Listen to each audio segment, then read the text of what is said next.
नमस्कार विद्यार्थी मित्र हो. आपण प्रश्न क्रमांक 1B मधील हा नंबर 1चा अभ्यास करत आहोत. यातील फ्रेजेस हा प्रकार आपण अगोदरच्या व्हिडिओमध्ये अभ्यासलेले आहे. त्याच्यानंतर आता या प्रश्नामध्ये 10 मार्क मिळवण्यासाठी फ्रेजेस आणि क्लॉजेसमध्ये आपले मार्क्स जातात. तर आता लक्षात घ्या, आपण यासाठी जास्त उदाहरणं घेतलेली आहेत. 10 उदाहरणं या ठिकाणी घेतलेली आहेत. अगोदर फ्रेजेसची 10 घेतली होती, क्लॉजेसची 10 घेतलेली आहेत. आता आपण प्रथम क्लॉज हा प्रकार नीट, क्लॉज काय असतो हा प्रकार आपण समजून घेऊ. क्लॉज हा एका मोठ्या वाक्याचा भाग असतो आणि क्लॉजला मराठीत पोटवाक्य म्हणतात. हा क्लॉज मोठ्या वाक्याचा भाग असून या क्लॉजला स्वतःचा कर्ता आणि क्रियापद असतं. एवढी साधी सरळ व्याख्या. आता आपलं वाक्य म्हणजे काय? वाक्य म्हणजे एक शब्द, अर्थपूर्ण शब्दसमूह. आता असं मोठं वाक्य असेल तर त्याचा भाग म्हणजे क्लॉज असतो. क्लॉज मध्ये 2 प्रकार पडतात, एक मेन क्लॉज आणि सबऑर्डिनेट क्लॉज. तर आपल्याला सबऑर्डिनेट क्लॉज किंवा बहुधा मेन क्लॉज दिला जातो. तर आपल्याला हे वाक्य तयार करताना आपल्याला सबऑर्डिनेट क्लॉज करावा लागतो. ह्या सबऑर्डिनेट क्लॉज मध्ये noun clause, adverb clause, adjective clause असा त्याच्यामध्ये तो प्रकार पडतात त्याचे. तर लक्षात घ्या, ह्या प्रकार नाउन क्लॉज म्हणजे तो जो शब्दसमूह आहे, जो क्लॉज म्हणून येणारा, तो जर नामाचं कार्य करत असेल, म्हणजे it functions as a noun, तर ते नाउन क्लॉज म्हटलं जातं. आता तो शब्दसमूह जर विशेषणाचं कार्य करत असेल तर तो शब्दसमूह त्याला म्हटलं जातं ॲडजेक्टिव्ह क्लॉज. आणि तो शब्दसमूह जर क्रियाविशेषणाचं कार्य करत असेल तर त्याला क्रियाविशेषण बोधक पोटवाक्य म्हणजे ॲडव्हर्ब क्लॉज असं म्हटलं जातं. त्याचे वेगवेगळे प्रकार आहेत. आपण प्रकाराकडनं जाता आपल्याला परीक्षेसाठी वेगवेगळे क्लॉजेस ऍड करा असं म्हटलं जातं. आपला येताना प्रश्न कसा येतो बघा, आपला येणारा प्रश्न असा असतो. आता आपल्याला असं म्हणतात की add a clause to the following sentence to expand it meaningfully. आपल्याला एक सेंटेन्स दिलेले, म्हणजे हा बघा हे पूर्ण वाक्य आहे थोडक्यात, पण हा क्लॉज आहे, याचा आणखी क्लॉज वाढवायचा. याच्यासाठी आपल्याला सबऑर्डिनेटिंग कंजंक्शन वापरावं लागतं. कोऑर्डिनेटिंग कंजंक्शन वापरलं की तो क्लॉज या सबऑर्डिनेटिंग क्लॉज तयार होत नाही. पण आपल्याला त्यासाठी सबऑर्डिनेटिंग कंजंक्शन वापरून याचा डिपेंडंट क्लॉज तयार करायचा. कारण बघा हा जो क्लॉज दिलाय हा इंडिपेंडंट क्लॉज आहे. म्हणजे बघा हा मेन क्लॉज आपण इथं म्हणू, मेन क्लॉज, आणि हा सबऑर्डिनेट क्लॉज. आता मी जर म्हटलं की आय सॉ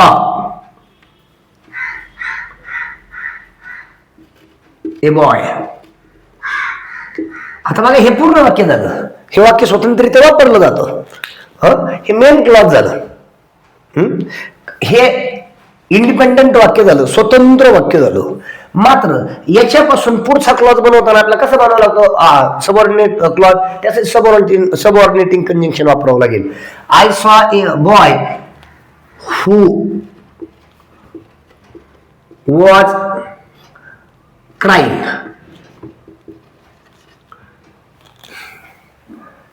असं म्हटलं की मी एक मुलगा पाहिला की जो रडत होता.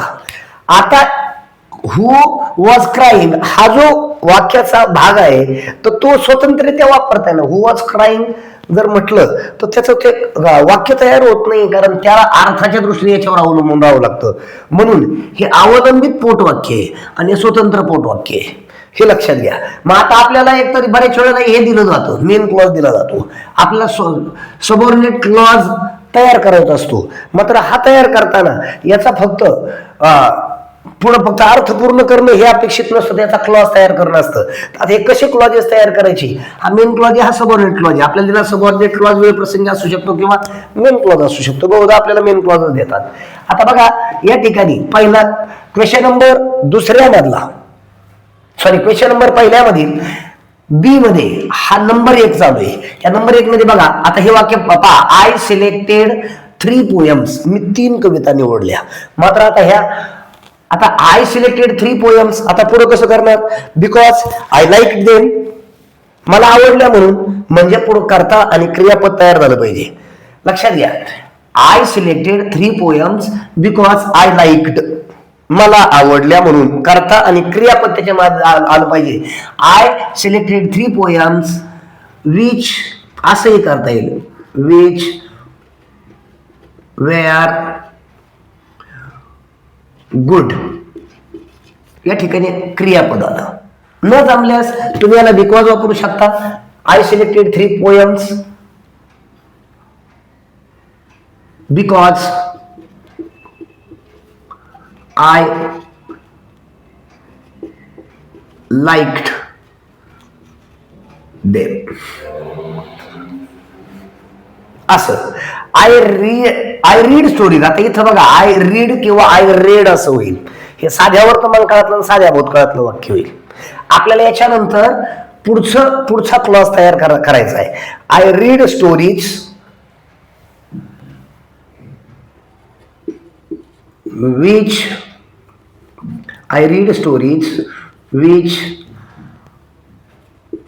आर ब्युटिफुल असं म्हणता येईल. किंवा तुम्हाला असं म्हणता येईल I read stories which are related to scientist असंही म्हणता येईल. म्हणजे या वाक्याला पुढचे वेगवेगळ्या प्रकारचं, या ठिकाणी मात्र सबऑर्डिनेटिंग कंजंक्शन आलं पाहिजे असा त्याचा अर्थ होतो. आता इथं I saw a poisonous snake असे, मी एक विषारी साप पाहिला. पुढे सबऑर्डिनेटिंग कंजंक्शन वापरूनच पुढचा क्लॉज तयार झाला पाहिजे. आय सॉ एक, आता एखादा याचं वाक्य तयार करेल ना, I saw a poisonous snake on the ground, मात्र हे वाक्य हा क्लॉज चुकीचा होईल कारण तो क्लॉज तयार होत नाही. I saw a poisonous snake which was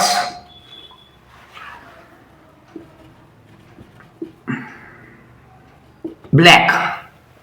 आता इथं क्रियापद आलं विच वॉज. मी काळा एक विषारी साप पाहिला जो विषारी होता. हा तुमचा क्लॉज पूर्ण होतोय. आता आय डोंट नो हे पुढचं विधान बघा. आय डोंट नो मला माहिती नाही, आपलं असं जेवढं दिलं जाईल. आय डोंट नो अनकारार्थी वाक्य असेल तर हे पूर्ण वाक्य आहे. I don't know. आता तुम्ही साधं कुठलंही या ठिकाणी वापरू शकता. I don't know where he leaves. फक्त याच्यानंतर पुढे विधान तयार झालेले, अगोदर करता नंतर क्रियापद. मला माहिती नाही तो कुठे राहतो. या प्रकारे याचा क्लॉज पुढे तयार होईल. This is a classroom. This is a classroom. आता मग बघा वेअर आय स्टडी. इकडे वर्तमान काळ, इकडे वर्तमान काळ घेतला, साधा वर्तमान काळ. ही वर्ग खोली आहे जेथे मी अभ्यास करतो. आय क्रियापद आलं, सॉरी आय करता आला, हे क्रियापद आलं. बघा द टीचर सेड असा क्लॉज दिला जाईल. The teacher sed. आता इथं या ठिकाणी दॅट हे कंजंक्शन घ्या. द टीचर सेड दॅट काय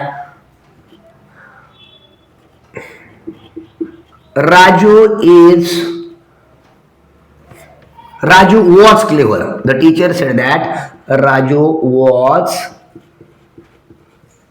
clever. शिक्षक म्हणाले की राजू हुशार होता. टीचर म्हणाले म्हणून साठी आपण दॅट न जोडलेलं ते वाक्य आहे. पुढं this is the school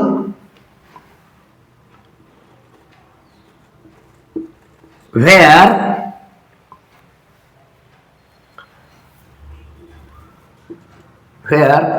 I learn. ही ती शाळा जेथे मी शिकतो. या वाक्याचे पॅटर्न नीट समजून घ्या आणि हे पॅटर्न लक्षात ठेवा म्हणजे लक्षात राहील आपल्याला या ठिकाणी. आता बघा पुढे आहे असं आहे you will pass the exam. या ठिकाणी क्लॉज दिला you will pass the exam. मग आता तुम्ही काय करणार? You will pass the exam if you study hard. तू जर भरपूर अभ्यास केला तर पास होशील, कारण इफ हे कंजंक्शन या ठिकाणी. पुढचा आहे the lady opened the umbrella because it started raining.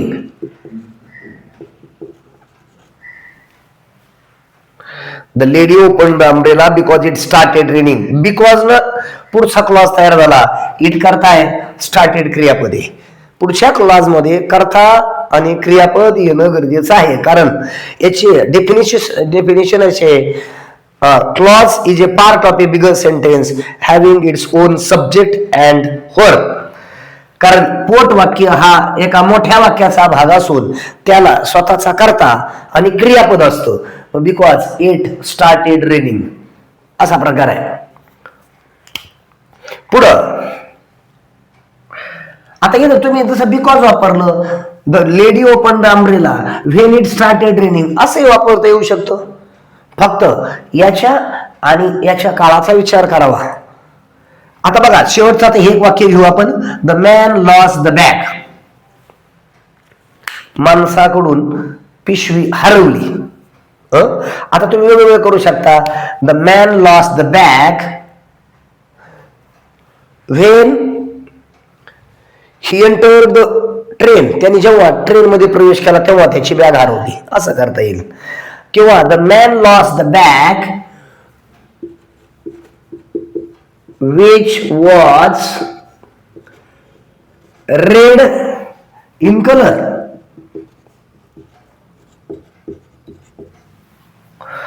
त्या माणसाची पिशवी हरवली की जी लाल रंगामध्ये होती. तर या प्रकारे क्लॉजेस मला वाटते तुमच्या लक्षात आलेले असावेत. याचा पुन्हा व्यवस्थित सराव करा. याचा उद्याच्या किंवा यानंतर येणाऱ्या तुमच्या पेपरसाठी याचा नक्कीच उपयोग होईल. आता बघा याच्यानंतर हे क्लॉजेस झाल्यानंतर हा नंबर 1 झाल्यानंतर number 2 question number 1B language study मध्ये नंबर 2 मध्ये ए मध्ये येणारा प्रश्न आहे. त्याच्यामध्ये काय विचारला तर आपण हे प्रश्नपत्रिके वाईज पाहिले तिने. हे मार्च 2023 हे जुलै 2024 आणि ही जुलै 2025 ची प्रश्नपत्रिका आहे. त्यामध्ये आलेले शब्द आहेत. आता याला काय म्हटलं जाऊ शकतं. आता याला काय करायचं, याला म्हटलं जातं काय करा तुम्ही, तर तुम्ही या शब्दाला प्रिफिक्स वापरा किंवा सफिक्स वापरा. प्रिफिक्स म्हणजे जो अगोदर वापरले जाणारे शब्द प्रिफिक्स, आणि सफिक्स म्हणजे नंतर वापरले जाणारे. प्रिफिक्स म्हणजे उपसर्ग आणि सफिक्स म्हणजे प्रत्यय नंतर लागतो आणि उपसर्ग अगोदर लागतो शब्दांच्या. म्हणजे अगोदर सुटेबल शब्दच त्या ठिकाणी वापरायचे, त्या प्रकारचा शब्द प्रचलित असावा. आता करेजला एनकरेज आपल्याला करता येईल किंवा करेजियस करता येईल किंवा एनकरेजमेंट असं सुद्धा त्यापासून शब्द तयार होईल. आता बघा या ठिकाणी करेजचा एनकरेज असा शब्द तयार करता येईल. ENCOURAGE encourage. तुम्हाला याच्यात आणखी दिसतात एनकरेजमेंट सुद्धा शब्द तयार होतो. आता इथं वंडरफुल होईल. इथं WONDER वंडरफुल. डबल एल लावू नका मग ते चुकीचं होतं. वंडरफुल झालं, वंडर पासून वंडरफुल. आता बघा या प्रश्नपत्रिकेत या प्रमाणे झालं. आता ह्या प्रश्नपत्रिकेत स्टेडीला अनस्टेडी होईल. आता याचं स्टेडीली असं सुद्धा होतं. STEADILY steadily. आता दुसरी गोष्ट केअर पासून केअरफुल होईल किंवा केअरलेस होईल. तुम्हाला वाटलं तर केअरिंग सुद्धा होतं. तर या प्रकारचे शब्द आपल्याला काही यापासून दोन्ही पासून एक शब्द बनला की आपल्या दोन मधला काम संपतं. पण जर समजा आपल्याला डाऊट आहे तर आपण ऑप्शन इथं सोडायचं नाही, कारण ऑप्शन लिहायला जास्त वेळ लागणार नाही. आता लक्षात घ्या हे एकदा पाहूया. एन्जॉय पासून काय होईल, एन्जॉयमेंट होईल. एन्जॉयमेंट. आणि ऍग्री पासून ऍग्रीमेंट होईल, डिसऍग्री होईल, ऍग्रीड होईल.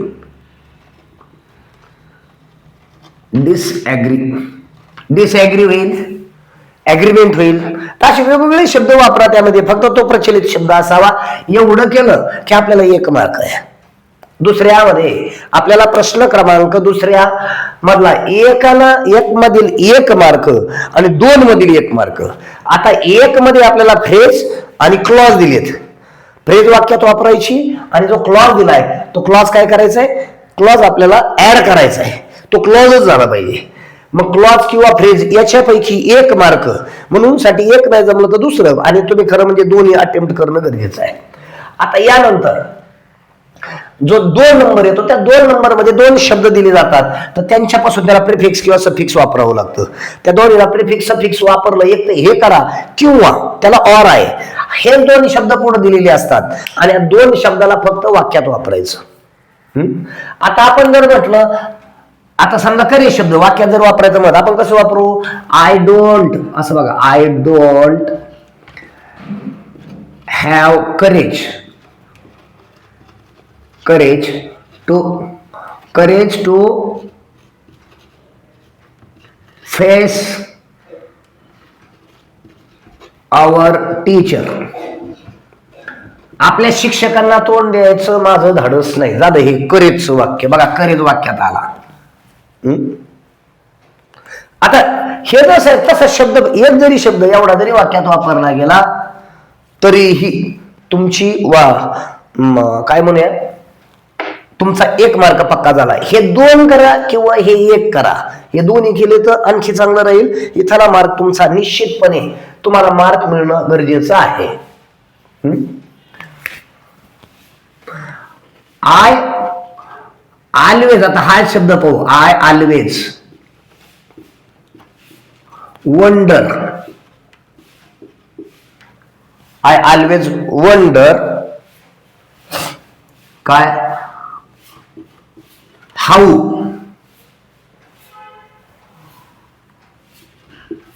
One travels in the sky. तुम्ही हा शब्द कितीही सोप्या वाक्यात वापरू शकता. लक्षात आलं. आता पुढे बघा, हे झाल्याच्या नंतर आता बघू आपण दुसरे बघू. आता हे झाले या प्रश्नपत्रिकेतलं एक तरी आपलं बरोबर यावं. आता इथं जर तुम्ही म्हटलं ना साधं, ह्या केअर पासून वाक्य समजा तुम्ही बनवलं, काय वाक्य बनवलं, आय डोंट केअर, झालं तुम्हाला एवढं वाक्य झालं, एवढ्याला 1 मार्क आहे. फक्त अर्थपूर्ण अचूक वाक्य बनवा. या ठिकाणचा पहिला शब्द कॅपिटल राहू द्या. नंतर तुम्ही म्हटले ना केअर, आय डोंट केअर जसं म्हणतो तर be careful about your study, असं वाक्य चालेल. आता याच प्रकारची वाक्य तयार होतील. याची वाक्य ऍग्री वापरा वाक्यामध्ये, एन्जॉय वाक्यामध्ये वापरा आणि त्यापासून विधान वाक्य तयार करणं गरजेचं आहे. छोटी वाक्य त्या ठिकाणी तुम्ही बनवली की त्यामधून तुम्हाला पूर्ण मार्क मिळतील. तर मला असं वाटतं की हा पहिला प्रश्न तुम्हाला व्यवस्थित समजला असेल. तर पहिल्या प्रश्नामधील आपण प्रश्न क्रमांक 1B अभ्यासत होतो. त्याच्यामध्ये क्लॉजेस, फ्रेजेस आणि प्रिफिक्स सफिक्स वापरणं आणि जो आलेला शब्द आहे त्याला वाक्यात वापरायचा सराव करणं. मग तो जो असलेला प्रश्न तो जर तुम्ही शब्द वापरला तर तो शब्द तुमचा विधान असेल किंवा ते वाक्य असेल, आज्ञार्थी असेल, काही चालेल. आता समजा एन्जॉय, आता तुम्ही जर समजा एखादा म्हटला की एन्जॉय टुडे, हे क्रियापद तयार झालं. एन्जॉय टुडे, तुम्हाला त्या वाक्याचा मार्क मिळून जाईल. एन्जॉय टुडे म्हटलं तरी. वी शुड एन्जॉय असं वाक्य तयार होईल. आता इथं जर म्हटलं स्टेडी म्हणजे स्थिर, बी स्टेडी, स्थिर राहा, झालं तुमचं वाक्य तयार. आता ऍग्री जर म्हटलं तर I always agree with my friends to play on the ground. I agree with my friends, मी मित्रांसोबत नेहमी सहमत असतो. अबाउट स्टडी, हे अशी वाक्य छोटस वाक्य करा म्हणजे ज्यामध्ये चूक होणार नाही. मोठं वाक्य करायला गेला तर चूक होईल. त्यामुळं हा शब्द वाक्यात वापरला तर तुम्हाला इथं 1 मार्क मिळतो. मग तुम्ही प्रिफिक्स सफिक्स नाही वापरलं तर चालतं. ह्या दोन्हीपैकी एकच अटेम्प्ट करायचा असतो. तर मला असं वाटतं की पहिल्या प्रश्नामध्ये 10 पैकी 10 मार्क मिळवण्यासाठी आपण केलेला प्रयत्न नक्कीच तुम्हाला उपयुक्त ठरेल. आणि आपण प्रयत्न केला तर पहिल्या प्रश्नामध्ये निश्चित 10 आउट ऑफ 10 मार्क मिळायला हरकत नाही अशी मला खात्री आहे. तर मी या ठिकाणी जर व्हिडिओ आवडला असेल तर English grammar with Mete sir चॅनलला सबस्क्राईब करा, लाईक करा आणि बेल आयकॉन दाबा. धन्यवाद.